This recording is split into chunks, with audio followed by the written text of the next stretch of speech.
Hi guys, it's Zoe from Cuts for Scruffs. I'm here with Dougie again. He's going to be having a bath today, so I thought I'd just show you guys sort of the best way to do this at home. What we've got, obviously I've popped him in the bath. We've got a bowl here full of warm water with some shampoo mixed into it. So we always recommend Hound shampoos, and I'll link a post above to the shampoos that we recommend. They're what we use in our salon.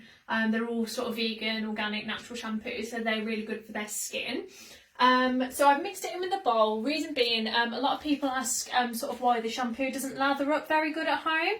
And all it is if you're sort of squeezing the shampoo straight out of the bottle onto your hand and then rubbing it in, it really doesn't work very well.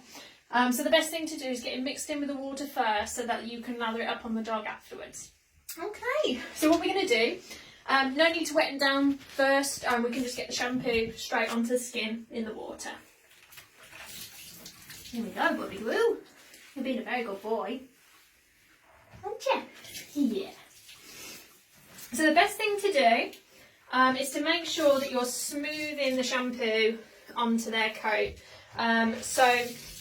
What tends to happen a lot is that people will sort of use their hands and scrub into the fur, but obviously what that does is it sort of knots up the coat and mats up the coat, so we would just want to keep it obviously nice and silky smooth to prevent any knots. So we're just going to smooth the shampoo onto them.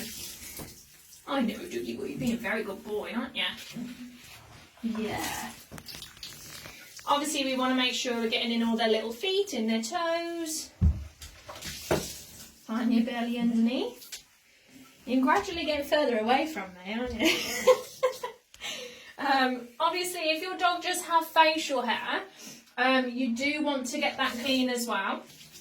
You can use normal shampoo, so the Hound shampoo, but obviously just be very, very careful. You don't get it in their ears, you don't get it in their eyes, anything like that. Or they do also sell a facial shampoo, which we use for one of our spa treatments at the shop. That's really good for getting away any sort of staining on the beard or the tear stains, and it's antibacterial as well, so it works really well if you've got dogs who sort of get all their food stuck in the beard and things like that. So that's a really good one to get. And yeah, we're just going to do that leggy. It's a good boy. Very good, lad.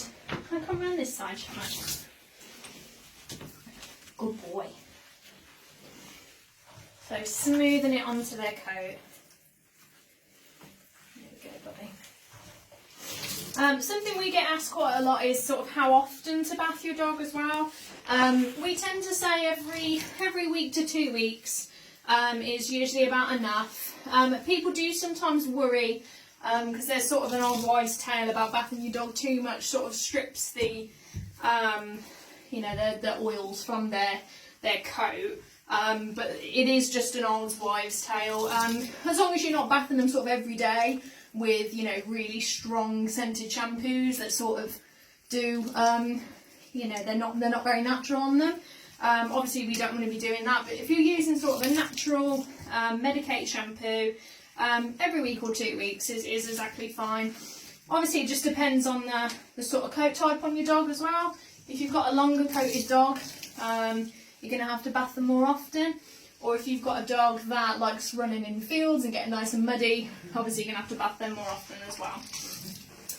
So obviously important to remember, make sure you get sort of all underneath, all on their bum, all the bits that you wouldn't really see or think of. Just make sure you're getting all underneath their armpits, everything like that.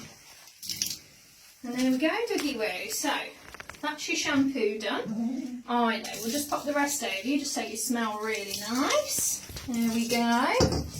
So now I'm going to rinse him off. So, if you saw the video that we did with our cat Sharon, bathing Sharon, we did use a separate jug of warm water to sort of pour over.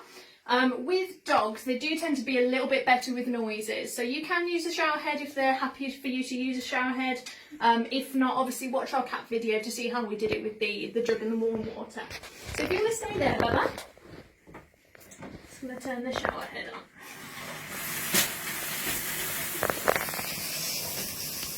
There you go. So obviously before you put the water on the dog, you just want to sort of put the water on your own hand, on your own wrist, just to check that it's nice and warm, not too hot and not too cold.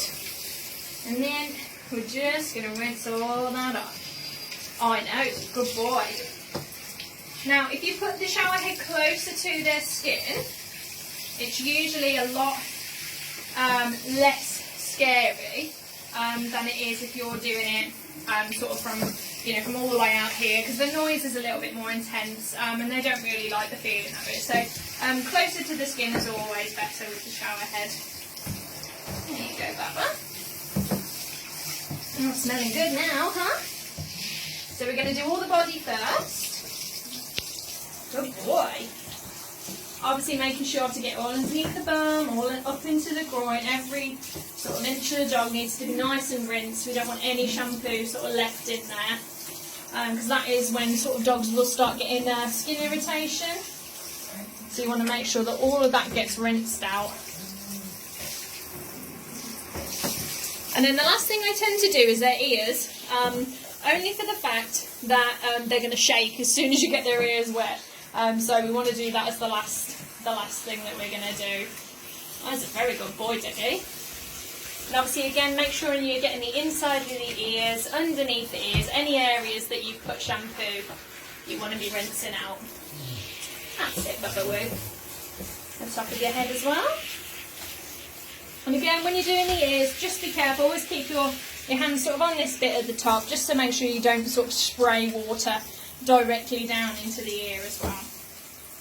And then if you did have a dog with facial hair again, just do the nice gentle hold around this now, and you'd be able to rinse it off like that, and then obviously swap hands.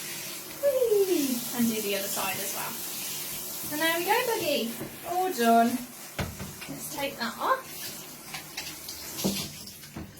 Okay, so then what we're going to do, now he's all clean, we're going to squeeze out as much water from his fur as we can.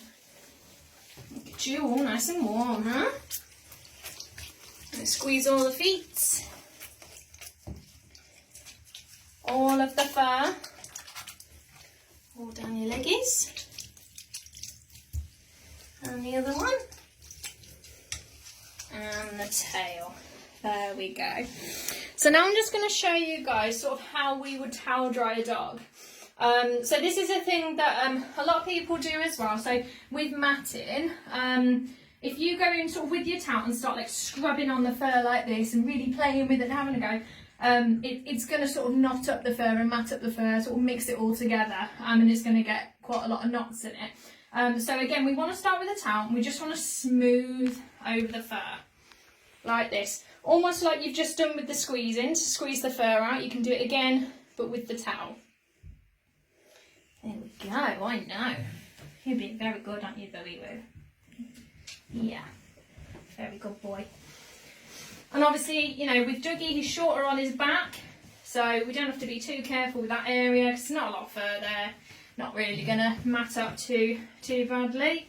And then the longer areas, so for example his tail, we just want to make sure we're very carefully squeezing, smoothing out that water. So smooth down the leg and squeeze the foot. And that's it. And then afterwards, once you've towel dried them and they're out the bath, if they will let you, hairdryer is always a good option. If you don't dry them sort of fully after having a bath, they do lose that nice shampoo-y smell, and it does tend to smell sort of more like wet dog, unfortunately. So always hairdryer if you can, obviously keeping it further enough away from the skin so it doesn't burn them.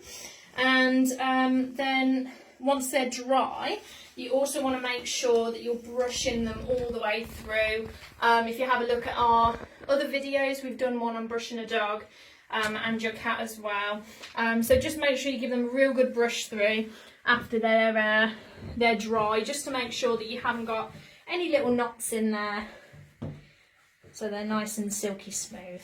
And there we go, Boogie Woo, all done. Can you say bye bye to everyone? Say bye bye. See you in a bit.